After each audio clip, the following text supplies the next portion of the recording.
بسم اللہ الرحمن الرحیم۔ سیدہ وائس کے معزز دوستو، السلام علیکم۔ حضرت ادریس علیہ السلام کے زمانے میں لوگ بہت بدعمل ہو گئے تھے اور فرشتوں نے بارگاہ الہی میں عرض کی کہ انسان بہت بدکار ہے، یہ تیری خلافت کے لائق نہیں، اس لیے انسان کو منصب خلافت سے ہٹا دیا جائے۔ اللہ پاک کا ارشاد ہوا کہ انسان میں غصہ اور شہوت ہے جس کی وجہ سے وہ زیادہ گناہ کرتا ہے۔ اگر یہ چیزیں فرشتوں کو دے دی جائیں تو وہ بھی گناہ گار ہو جائیں گے۔ فرشتوں نے کہا، ہم تو کبھی بھی گناہ کے قریب نہیں جائیں گے، خواہ کتنا ہی غصہ اور شہوت ہو۔ حکم ربی ہوا، اچھا تم فرشتے اپنی جماعت میں سے کوئی سے 2 فرشتے چن لو جو تمہارے خیال میں سب سے زیادہ پرہیزگار ہوں، پھر انہیں غصہ اور شہوت دے کر دنیا میں بھیجا جائے گا تاکہ انہیں آزمایا جا سکے۔ چنانچہ ہاروت اور ماروت جو بہت پرہیزگار فرشتے تھے منتخب ہو گئے، انہیں غصہ اور شہوت دے کر شہر بابل میں اتار دیا گیا اور کہا گیا کہ تم دونوں قاضی بن کر لوگوں کے درمیان فیصلے کیا کرو اور شام کو اسم اعظم کے ذریعے واپس آ جایا کرو۔ یہ دونوں قریب 1 ماہ تک اسی طرح آتے جاتے رہے۔ اس عرصے میں ان کے عدل و انصاف کا چرچا عام ہو گیا اور بہت سے مقدمے ان کے پاس آنا شروع ہو گئے۔ ایک روز ملک فارس کی ایک حسین و جمیل عورت زہرہ نامی نے اپنے شوہر کے خلاف مقدمہ دائر کیا۔ یہ دونوں اسے دیکھتے ہی اس پر عاشق ہو گئے اور اس کے ساتھ بدعملی کی خواہش کی۔ اس نے کہا کہ میرا اور تمہارا دین الگ الگ ہے اور میرا شوہر بہت غیرت مند ہے، اگر اسے پتہ چلا تو وہ مجھے قتل کر دے گا، اس لیے اگر تم اپنی خواہش پوری کرنا چاہتے ہو تو پہلے میرے شوہر کو قتل کرنا ہوگا اور جس بت کی میں پوجا کرتی ہوں اسے سجدہ کرنا ہوگا۔ اس عورت کی شرائط سن کر دونوں نے انکار کر دیا۔ وہ عورت تو واپس چلی گئی لیکن ان دونوں کے دل میں عشق کی آگ بھڑکا گئی۔ کچھ روز تو ان فرشتوں نے برداشت کیا، لیکن ایک روز مجبور ہو کر اس عورت کو ملاقات کے لیے پیغام بھجوایا۔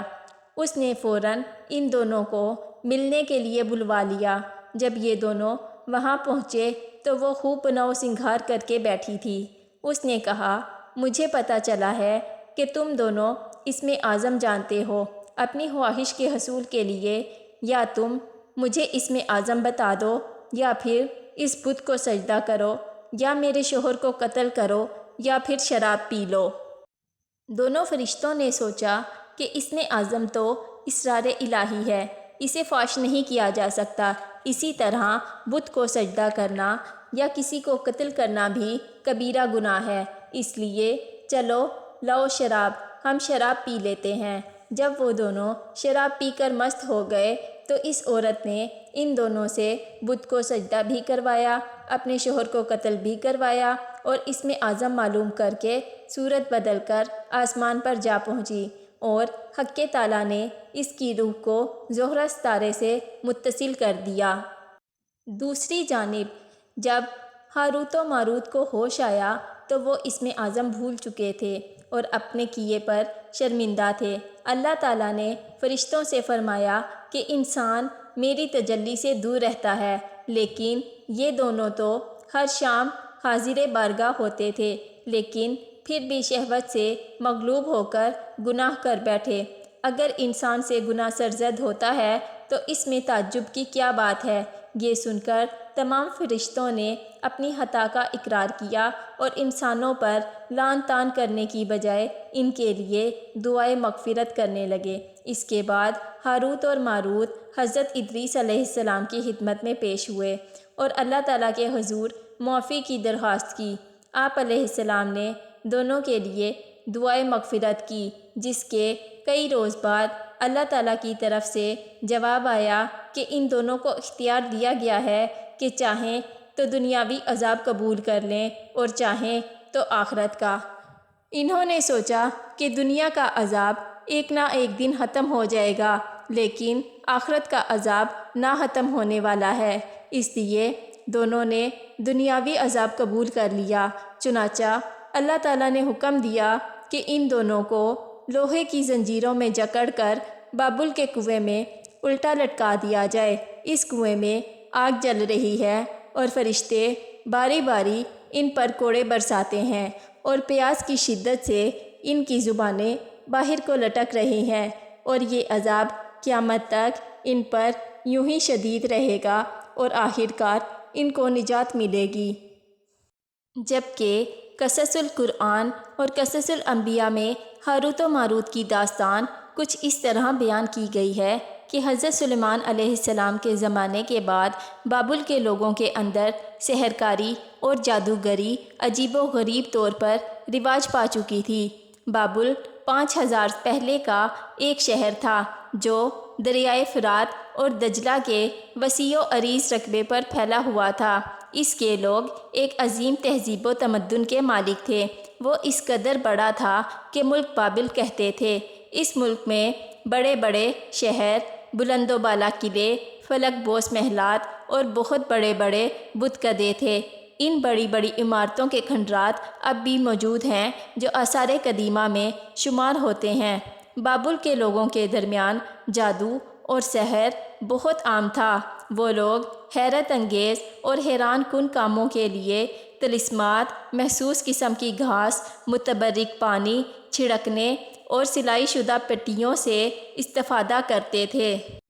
تاریخ سے اس بات کا استفادہ ہوتا ہے کہ حضرت سلیمان علیہ السلام نے بابل کے لوگوں سے جادوگری کے بارے میں لکھی ہوئی تمام تحریریں اکٹھی کر لیں اور حکم دیا کہ ان کاغذات کی محسوس جگہ پر حفاظت کی جائے۔ ان کی حفاظت کرنے کا حکم اس لیے دیا تھا کیونکہ ان کاغذات پر ایسے مفید مطالب بھی درج تھے جن سے جادو کا توڑ ہو سکتا تھا۔ حضرت سلیمان علیہ السلام نے یوں سحر اور جادو کو نابود کرنے کا اقدام کیا، لیکن ان کی وفات کے بعد کچھ لوگوں نے ان کاغذات کو باہر نکالا اور سحر کی تعلیم دینا شروع کر دی۔ یوں سحر اور جادوگری کا بازار دوبارہ گرم ہو گیا۔ سحر اور جادو اور اس سے ہونے والے نقصان کو روکنے کے لیے ضروری تھا کہ کوئی اہم اور مضبوط قدم اٹھایا جائے۔ ادھر سے اس کو روکنے کے لیے اس کے سوا اور کوئی چارہ نہیں تھا کہ لوگ سحر اور جادو کا توڑ سیکھیں۔ ایسا کرنے کے لیے لازم تھا کہ پہلے سحر اور جادو کو سیکھیں تاکہ اس سحر اور جادوگری کو پھونک مار کر یا دقیق مہارت حاصل کر کے باطل کر سکیں۔ اللہ تعالیٰ نے اپنے 2 فرشتے ہاروت و ماروت انسانوں کی شکل میں بابل کے لوگوں کے درمیان بھیجے تاکہ وہ لوگوں کو سحر اور جادو سکھائیں کہ وہ جادوگروں کے جادو کو روک سکیں۔ ہاروت و ماروت کا بابل کے لوگوں میں آنا صرف سحر کی ایسی تعلیم کے لیے تھا کہ جس سے لوگ سحر کو باطل کر سکیں۔ اس لیے وہ جسے بھی سحر کی تعلیم دیتے اور کھل کر کہتے، ہم تمہارے امتحان کا وسیلہ ہیں، پس کفر اختیار نہ کرنا اور ان تعلیمات سے استفادہ نہ کرنا۔ لیکن ان لوگوں نے ہاروت و ماروت کی تعلیم سے غلط فائدہ اٹھانا شروع کر دیا اور سحر اور جادو کے ذریعے لوگوں کو نقصان پہنچانے لگ گئے۔ میاں اور بیوی کے درمیان جدائی ڈال دیتے۔ اس غلط کام پر اللہ تعالیٰ نے ان کی سخت سرزنش کی۔ چنانچہ یہ مطلب سورہ بقرہ کی آیت نمبر 102 میں آیا ہے۔ بنا بری ہاروت و ماروت کو انسانی شکل میں بھیجنے کا فلسفہ یہی تھا کہ وہ لوگوں کو جادو کی کاٹ کرنے کے لیے جادو سکھائیں۔ اس مقصد میں انہیں کامیابی بھی نصیب ہوئی، اگرچہ بعض افراد نے مثبت عمل سے غلط فائدہ بھی اٹھایا ہے۔ ان 2 معصوم فرشتوں کے بارے میں کئی قسم کے خرافات گھڑے گئے ہیں جن کی کوئی بنیاد نہیں ہے۔ جو کچھ قرآن میں آیا ہے اس کا پہلے ذکر ہو چکا ہے۔ دوستو، اگر آپ کو میری یہ ویڈیو اچھی لگی تو میری ویڈیو کو لائک، شیئر، میرے چینل کو سبسکرائب کریں اور ساتھ ہی بیل نوٹیفیکیشن کے بٹن کو بھی پریس کریں تاکہ میری آنے والی تمام ویڈیوز آپ تک بروقت پہنچ سکیں۔